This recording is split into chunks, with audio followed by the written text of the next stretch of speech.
vous demandez sûrement c'est quoi ça? Eh bien, c'est peut-être pas très clair, mais c'est un calendrier. Ce calendrier, mes amis, il représente chaque jour de cette semaine-là, donc de lundi à dimanche. Je me suis dit, vu que c'est la dernière campagne électorale pour les Spotify Podcast Awards, eh bien, je vais vous raconter une histoire d'horreur chaque jour. Mais, mes amis, on a en fait chacun un travail. Moi, je vous raconte l'histoire et je vous publie la vidéo. Vous, en revanche, vous devez cliquer sur le lien en description ou scanner le code QR qui apparaît à l'écran et aller déposer vos votes tous les jours de la semaine. Je me suis dit que c'était une bonne technique pour prendre de l'avance sur les votes. Je pense qu'en faisant ça, sincèrement, si tout le monde qui regarde la vidéo le fait, on est bien. Donc voilà, avant que je vous dise la fameuse phrase, vous savez ce qu'il vous reste à faire.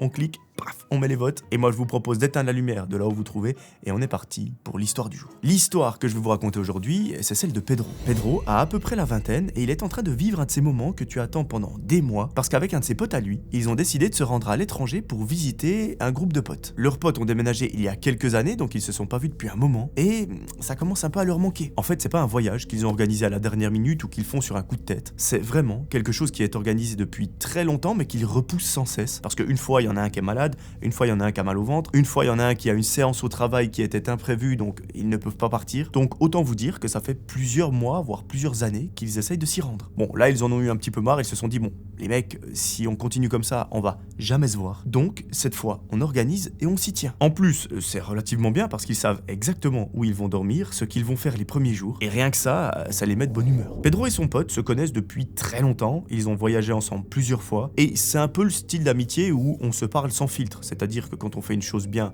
on le dit, quand on fait de la merde, on le dit aussi, ce qui fait qu'entre eux, il n'y a jamais eu de problème jusqu'à maintenant. Ce jour-là, ils arrivent à l'aéroport en fin d'après-midi, toujours un peu en avance, histoire de ne pas louper l'avion, parce que ce serait con. Ils traînent les valises dans le hall, ils regardent les panneaux, et ils se disent que ça fait bizarre de se dire que dans quelques heures, ils seront dans un pays qui n'est pas le leur, avec leurs potes qu'ils n'ont pas vus depuis plusieurs années. Ça, mes amis, vous savez, petite anecdote, je sais qu'il y en a qui aiment pas, d'autres qui aiment bien, mais personnellement, moi, au début, j'étais pas trop voyage. Enfin, c'est pas que j'étais pas trop voyage, c'est que je m'autorisais pas à en faire. Pour être très honnête, j'étais dans une relation très toxique qui a duré pendant 8 ans, et en fait c'était la routine tous les jours, c'était absolument atroce, et je ne partais jamais en voyage. Dites-vous mes amis que le premier voyage que j'ai fait seul pour aller rejoindre des potes qui habitent à Cannes, c'était en été 2023. Depuis là, j'adore prendre l'avion pour aller dans d'autres pays. Alors je vais pas très loin, je vais majoritairement dans le sud de la France ou à Paris, mais je peux vous garantir que l'endroit où je me sens le mieux, c'est quand je suis dans un aéroport, et que mon seul but, mon seul problème, c'est de trouver la porte d'embarquement. Ça, mes amis, je vous jure, c'est la sensation que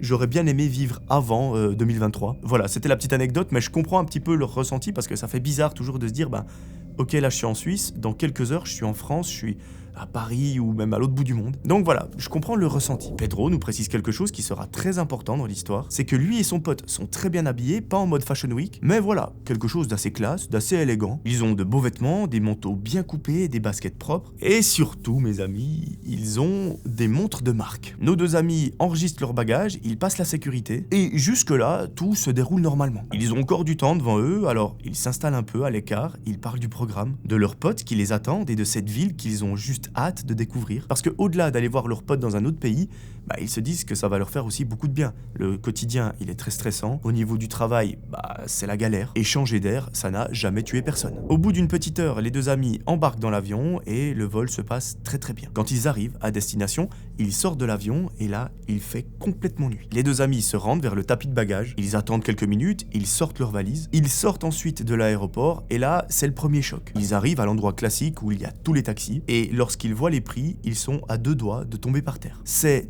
extrêmement cher, vraiment c'est déconnant. Pedro regarde son pote et il commence à se plaindre à voix haute en étant pas vraiment en colère mais un petit peu surpris. Ils font même quelques blagues en disant qu'ils devraient probablement rejoindre leur pote à pied parce que ils peuvent pas se permettre ça. Et quand ils disent ça, ils font pas attention aux gens qu'il y a autour d'eux, ils parlent naturellement comme s'ils étaient seuls. Et à un moment, ils se retournent et ils voient que derrière eux, il y a deux hommes qui tiennent une petite valise à la main et qui semblent aussi attendre un taxi. Bon, Pedro ne fait pas trop attention à ça, mais au bout de 2 minutes, il y a un des deux mecs qui se penche vers lui et qui lui dit « Écoute, on a entendu votre conversation, on vous propose de partager un taxi à 4, comme ça tout le monde est content et ça revient moins cher. » Pedro et son pote se retournent, ils regardent les mecs, ils ont l'air plutôt normaux, ils doivent avoir la trentaine ou la quarantaine, et franchement, voilà, ils ont l'air d'être sérieux, c'est des mecs bien habillés, et à un moment, ils leur disent « Écoutez, probablement qu'on va dans le même quartier. On a entendu un nom qui est sorti dans votre conversation. Eh bien, sachez que nous, on va aussi à cet endroit. Bon, bah j'ai envie de dire, c'est juste parfait. Pedro, il hésite une seconde, il regarde son pote, ils se disent que ça se fait souvent et que c'est une bonne idée pour économiser un peu. Ils répètent le nom du quartier dans lequel ils se rendent, et là, les deux mecs leur disent, bah c'est parfait, on va également à cet endroit. Pedro finit par accepter, ils appellent un taxi, et au bout de quelques minutes, il y en a un qui accepte de les prendre. Nos deux amis montent à l'arrière avec un des deux mecs, pendant que l'autre, il va devant. Bon, le trajet peut commencer,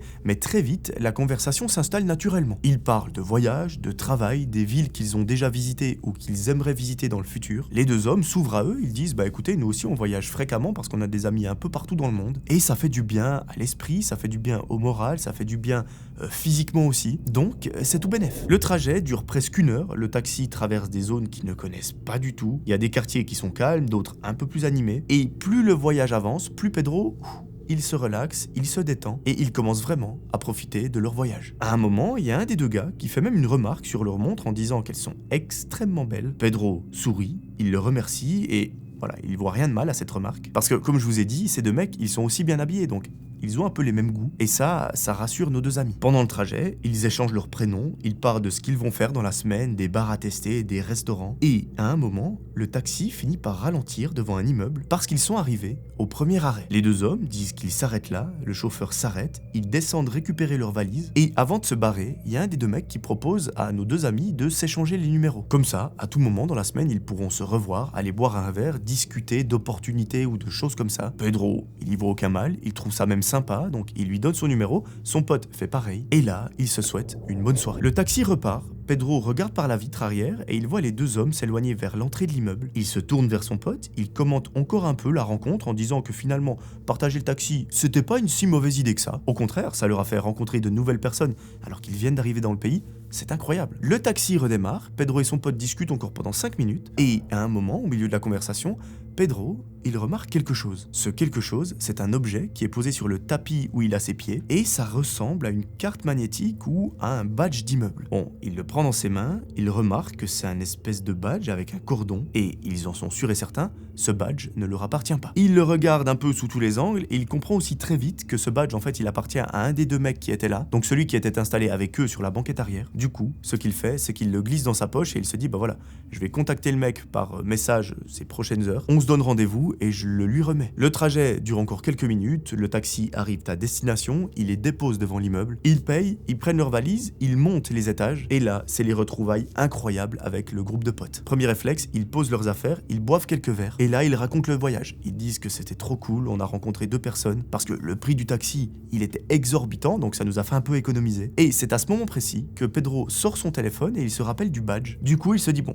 avant que j'oublie et que je sois complètement bourré, j'ai écrit un message au mec pour lui dire, bah voilà, j'ai retrouvé ton badge, il faut qu'on se voit pour que je te le remette. La réponse du gars arrive presque instantanément, il lui dit, gros, tu m'as sauvé la vie, merci beaucoup, je ne m'étais même pas rendu compte que je l'avais oublié. Parce qu'en fait, la porte de notre immeuble, lorsqu'on arrive en bas, elle était ouverte, donc j'ai même pas eu besoin de mon badge. Mais heureusement que tu l'as pris, vraiment, merci du fond du cœur. Bon, Pedro, il s'attend à ce que le mec lui propose de passer le récupérer ou qu'il se retrouve à quelque part, mais le message qui suit, il le surprend un peu parce que l'homme lui explique qu'il ne peut pas se déplacer ce soir. Et il demande à Pedro, écoute, est-ce que tu pourrais me faire une faveur parce que ce badge, j'en ai besoin dès demain matin. Est-ce que potentiellement tu pourrais prendre un taxi, me l'amener à l'immeuble et t'inquiète pas, je prends en charge les frais, etc. Il y a aucun souci. Pedro relit le message 2 fois parce qu'il trouve ça un petit peu étrange. Parce qu'il se dit, bon, logiquement, je suis déjà gentil d'avoir pris le badge, on va pas en faire des caisses non plus. C'est lui qui l'a perdu, c'est à lui de venir le chercher. Il montre les messages à son pote, il commente vite fait. Il dit, c'est un peu chelou, mais en même temps, voilà, je peux comprendre peut-être que, je sais pas, il a un enfant en bas âge et qu'il doit absolument le garder. Ce qu'on peut faire, c'est qu'on y va, on prend un taxi, il nous rembourse, on lui rend son badge, on rentre à l'appartement et on continue notre soirée comme si de rien n'était. Pedro hésite encore quelques secondes, il répond ok, et il s'organise pour appeler un taxi, etc. Une fois dans la voiture, les deux se tapent une barre et ils se disent, bon, écoute, on va envoyer un message à nos potes pour les faire un peu flipper, on leur dit,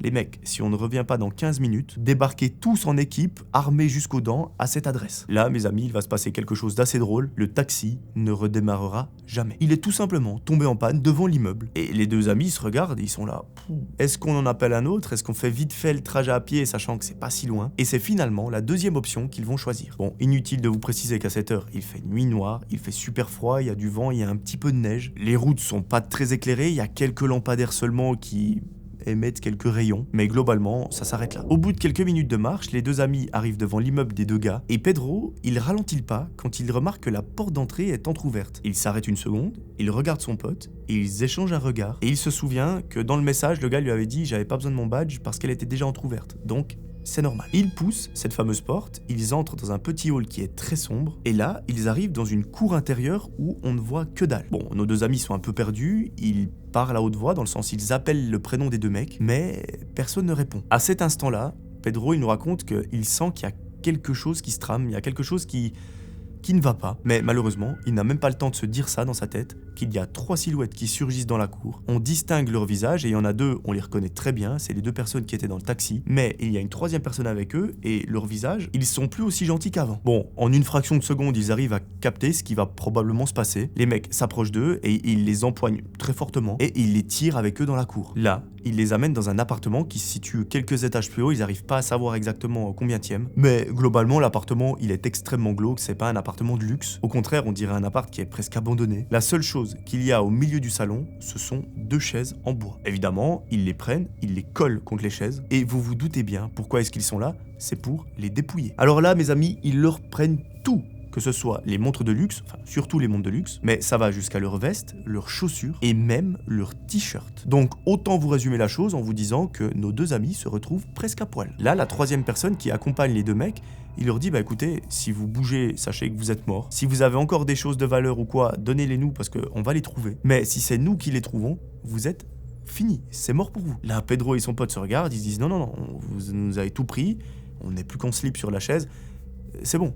On n'a plus rien. Là, Pedro et son pote disent au mec, bah écoutez, c'est bon, vous avez tout pris, mais il n'y a pas besoin d'aller plus loin, il n'y a pas besoin de nous buter, il n'y a pas besoin de nous enterrer dans une forêt ou je ne sais quoi. Et il voit qu'il y a un des 3 mecs qui franchement devient extrêmement violent. Il sort carrément un outil, mais quand je vous dis un outil, c'est pas une batte de baseball, c'est pas un couteau, c'est un putain de tournevis. Il s'approche dangereusement d'eux et il commence un petit peu à le planter dans la cuisse. Et ça, Pedro nous raconte que ça fait un mal de chien. Là, dans la tête des 2 amis, c'est clair, ils vont probablement canner ici, ils vont rejoindre Tonton Tupac à quelque part, je ne sais où, mais leur vie va probablement s'arrêter là, dans ce foutu appartement. Mais, mes amis, c'est sans compter sur une intervention miraculeuse, ils entendent à un moment des voix dans la cage d'escalier qui hurlent police. En entendant ça, les 3 mecs prennent peur, ils sortent de l'appartement, on ne sait pas exactement où ils vont, et Pedro et son pote se regardent, ils sont là, mais...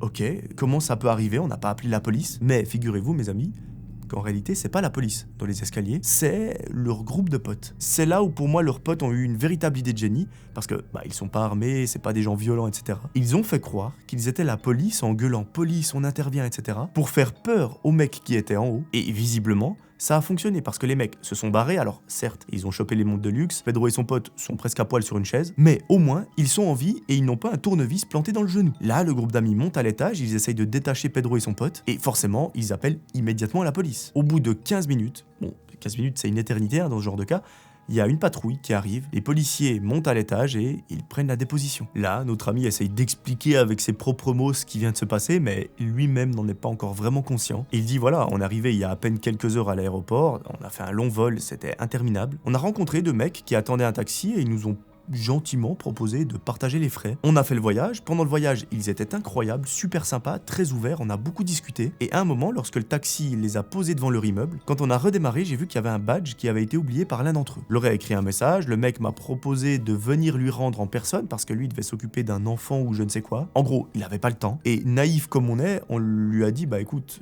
pas de problème, c'est à côté, on va le faire. Là, un des policiers pose quelques questions. Il dit, bah écoutez, est-ce que vous pouvez me décrire les interactions que vous avez eues, etc. Et Pedro, à un moment, il lâche cette phrase. Ouais, on a parlé de montres, on a parlé de style, de beaux vêtements. Et le policier lui dit, mais est-ce que vous aviez des objets de valeur sur vous? Pedro dit, ouais, les habits, voilà, c'est pas non plus de la valeur extrême. Par contre, on avait 2 belles montres. Lorsqu'il entend ça, le policier comprend très vite. Il leur dit, mais en fait, alors, sûrement que vous ne connaissez pas l'endroit où vous êtes actuellement, mais c'est un endroit qui est quand même réputé pour être assez dangereux, où il y a beaucoup de criminalité, en particulier des cambriolages et des vols en tout genre. En fait, c'est un quartier qui est très pauvre, il y a des gens qui sont forcés de voler parce que, sinon ils ne s'en sortent pas. Donc, venir à pied en pleine nuit avec 2 belles montres sur le poignet à cet endroit-là, c'est peut-être pas une bonne idée. Pedro, à ce moment-là, il leur dit, écoutez, moi je ne connais pas du tout ce quartier, je suis même pas de ce pays à la base. Et le problème, c'est que le groupe de potes ne les a pas avertis. Après, peut-être qu'ils ne connaissent pas bien les lieux, mais s'ils leur avaient dit, écoutez les mecs, n'allez pas à pied là-bas, c'est dangereux, vous dites à ce mec qu'on se donne rendez-vous dans un café ou je ne sais quoi, eh ben peut-être que ça aurait évité beaucoup de choses. Mais bon, l'essentiel, c'est que Pedro et son pote, ils sont encore en vie, qu'ils n'aient pas un tournevis dans le genou. Malheureusement, il y a des pertes matérielles, ils ont perdu une grosse valeur avec leur montre. Ils ont un certain palmarès, enfin ils auront une petite anecdote, c'est de dire, ben voilà, on est allé presque à poil dans un commissariat. Évidemment, ils ont pu racheter des habits par la suite, on leur en a prêté pour la nuit. Et tout ça, ça reste une anecdote de voyage, mais qui vaut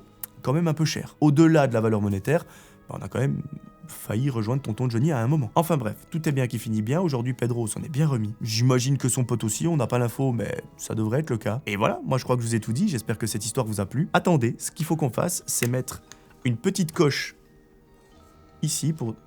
Ouais, c'est une coche, pour dire qu'on a fait la vidéo, qu'on est allé voter. Et vous l'aurez compris, moi je vous retrouve dès demain à 18h pour vous raconter une histoire. Ce sera notre petit rendez-vous quotidien de la semaine et vraiment, je compte sur vous mes amis, chaque personne qui regarde cette vidéo, scannez ce code QR, cliquez sur le lien, allez voter, ça ne coûte rien. Il suffit que vous ayez Spotify pour la musique pour que vous puissiez voter parce que vous n'êtes pas obligé de payer l'abonnement. Mais sachez que le moindre vote m'aide énormément. Donc, s'il vous plaît, mes amis, je n'en demande pas beaucoup chaque année, mais vraiment, dites-vous que chaque vote, ça m'aide énormément. Donc, s'il vous plaît, mes amis, je vous le demande du fond du cœur, n'hésitez pas à aller voter. Voilà, moi je vous ai tout dit, je vous propose de vous retrouver dans quelques heures à peine pour une nouvelle vidéo. D'ici là, j'aimerais que vous preniez soin de vous. C'était Melvin, ciao tout le monde.